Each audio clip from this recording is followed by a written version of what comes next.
Okay, thank you. Nice to see everyone here today. I have a beautiful day. The Morgan's raid, it seems that the people in Jackson on July 16th, 1863, the leading people, the political people, it seems they thought that Morgan was going to go south when he got to Jasper, go toward the Ohio River and look for a crossing.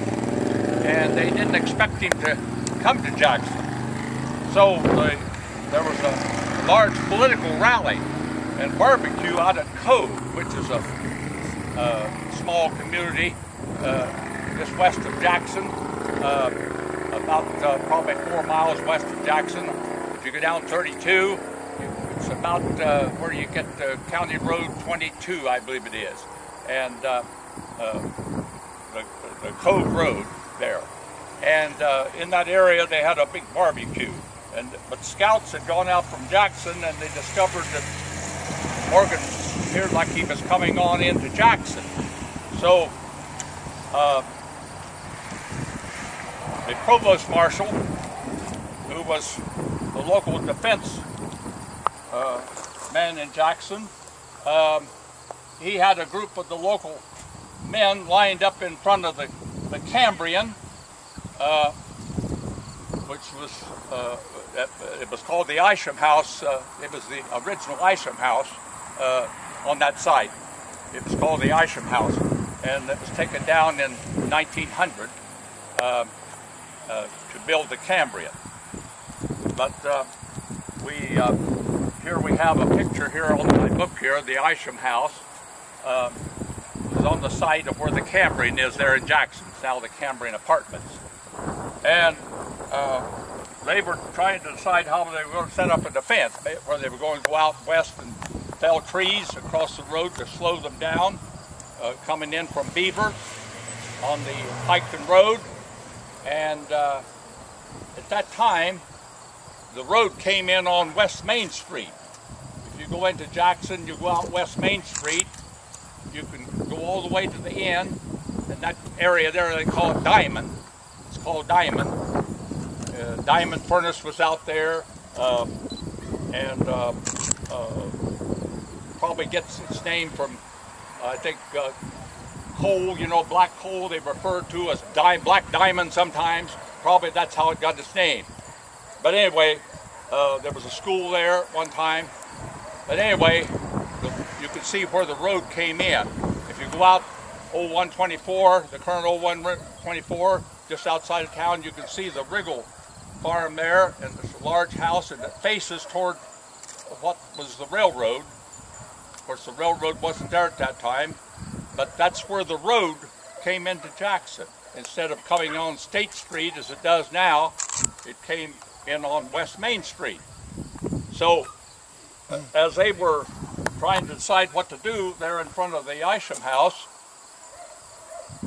suddenly there appeared the advanced guard of Morgan's men in front of the Gibson House, which is there at the corner of Portsmouth and Main Street. Main Street's the Veterans Park. The new Veterans Park is there on the site of the old Gibson. The Gibson was taken down about 2007, and so they weren't expecting that, and so they began to scatter, and here Morgan's men came down the street after them and rounded them all up, all the men of the town, and took them down Broadway Street. Broadway Street runs south, called South Broadway. It's actually sort of southwest. Goes down to the South Street, and south of the South Street there, you have the site of the original fairgrounds. It's now the Community Services building there and parking lot. But all that area south of the South Street there was the fairgrounds. Went down along current Vaughn Street toward Huron Street. past where the middle school is, the old high school. What's now the old high school? It's the middle school now. And so there, they were held prisoner there, the men were, during the night. And around midnight, the railroad depot, which was the Marietta-Cincinnati Railroad, formerly the Scioto-Hocking, which the Scioto-Hocking was the original railroad, came up from Portsmouth in 1853. But anyway, the railroad depot there was burned during the night. And then the next morning, they started going through the stores. There was a millinery store. They went in, they got the yard goods, the ribbon. They tie it onto the horses and go down the street unrolling it, just having a good time, or tie ribbon on their hats. And also the Republican paper, the Standard, was on the third floor of the building. It's across from current Andrea's store. You can see Andrea's there on Main Street in the Marquet Theater. It's now it's owned by an optometrist in Jackson. But on the third floor was where the Standard office was. Davis Maxley's Republican paper. And so they went up into the Standard. They started throwing the type out. Of course, that frightened the horses. So they just poured it out into the floor. And then the printer's ink, they dumped that on top of it. That printer's ink, of course, almost like a tar, thick. And they did all the damage they could there in the Standard office. Just before leaving town, just after noon, they brought the men up from the fairgrounds, and there they lined them up down there at the corner of Church and Main, with area there where the radio building is, the former Ford Garage, and the Calls Auto Sales, that intersection there. They lined them up there. Morgan came out, looked them all over. He didn't have time for prisoners. He had to move on, and so he had them take an oath they wouldn't take up arms against the Confederacy, and release them. And now, in preparation for leaving town, they were divided into three detachments.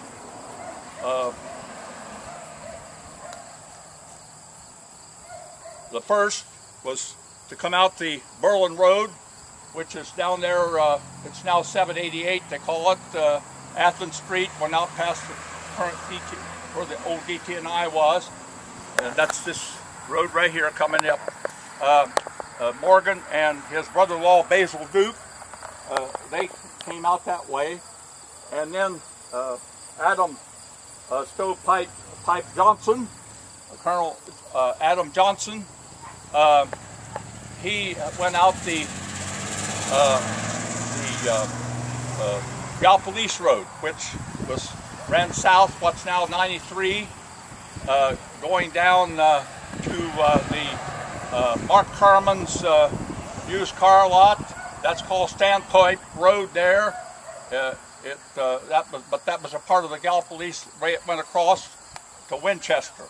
Winchester is, you go past the current AA truck stop on 35, and that's the old road. And you come to Rocky Hill or Foraker, and then the next place is Winchester. And then, of course, instead of going on down to Centerville and the Gallipolis area, which a number thought they turned off at Dixon Run, which is where the trucks cross there.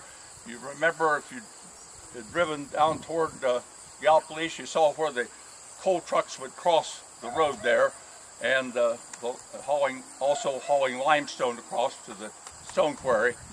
down at Clay. But that's where they turned off. But down just south of Jackson, there was a group, I call them outriders, that broke off from that group and went down to Camba, which is down past the Franklin Valley Golf Course, probably 4 or 5 miles down there, and it's the railroad bridge, and there was a school there, which most of the building's gone now, but the newer part is now the Township House, Franklin Township House. And it went down, there was a store there and post office, and then went from there down to the 93, what's now 93, it'd be the Oak Hill Road, and then there's an Evans Road that turns off just south of the intersection there of 93 and Camba, and that went over to the CH&D, what's now the CH&D Road. That's County Road 2. And if you go past the truck stop there at Rocky Hill, you'll see where County Road 2 goes off to the south or southwest there. But just a short distance, about a mile or less, there on the right, if you go south there on that CH&D, is Limestone Furnace. And there was a store in that neighborhood. These furnaces all had a store. And then they turned up to the VG, what's now a VG Road, goes up to a community called VG. It's spelled V-E-G-A.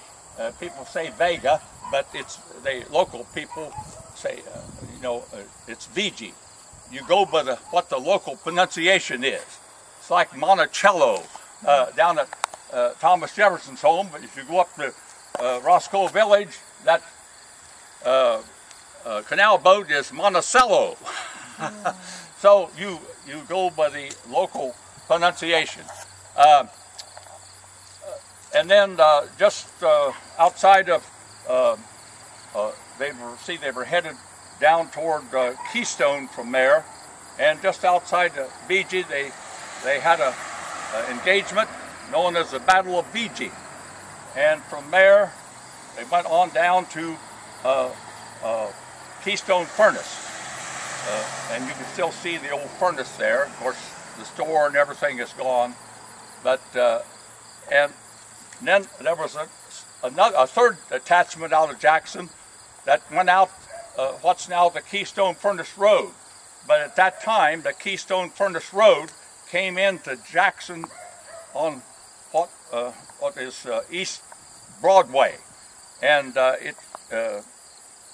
there's a street there at the end of Broadway called Longworth Street, and Mike lives on that street there now, and that's the old 35 or the old Gallipolis Road. It was State Route 11 before it was 35, but that's the way and that connected into a Keystone Furnace Road out there, which is still existing out there, where they've done they've had to close that intersection out there because of so many accidents, and you have to do a turnaround. But anyway, that was the third group went out of town, and they all, of course, went down by Keystone and then on into Meigs County. In the meantime, Morgan and his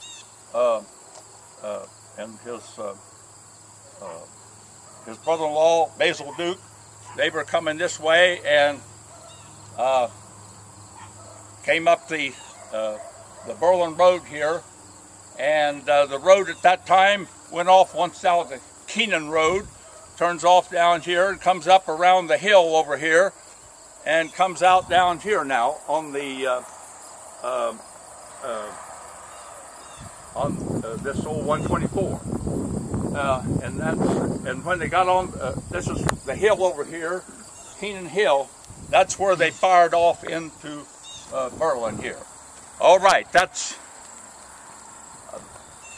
I think that covers my part of the program here. Any questions? Yes, question. A couple questions, Bob. One is Morgan and Duke are riding with the 2nd Kentucky Cavalry. So when he's riding in the Berlin, how many men does he have? That's probably around, I don't know, probably better than 1,000. Somewhere around the 1,500. See, they started out in Tennessee, but better than 2,000, but they lost men along the way. And of course, we know they lost, what was it, 700 taken prisoner down at the river, and he had 300 left when he went north, see. We know that, so that gives you some idea. Some escape. Yeah. So he has 1,500 here, then Johnson has how many? Almost 1,500. Yeah. There was almost 3,000 total. Yeah. Okay. And Morgan was with, the Duke had the 1st Brigade, that's who came through here. Yeah. The 1st Brigade. The 1st Brigade, Johnson's was the 2nd. Okay. They went out of The Jackson. 1st Brigade would be 2nd Kentucky Cavalry. Yes, but that's, yes. Now this Battle of Vigy. Yeah. Who was the Federals they encountered? Or was that militia? I can't answer that It one. was Union troops. I can't answer that Coming one. up from Gallipolis. And actually what they did is they set up an artillery piece right at Centerville. And that was where they thought Morgan was going to come. And in the end, they took a contingent and they found out he was in the area above them, and that's when they rode up to and intercepted him at Vigy. How many troops were there? About 60. Okay. About 60. How many casualties were here? Any casualties? Well, we don't know for sure. They say 4, they say 5, 12. something like that. Up to 12. Why, if they determine it to be a battle instead of a skirmish, they might want more casualties. No. Okay. That's not exactly the... You're asking about how many casualties?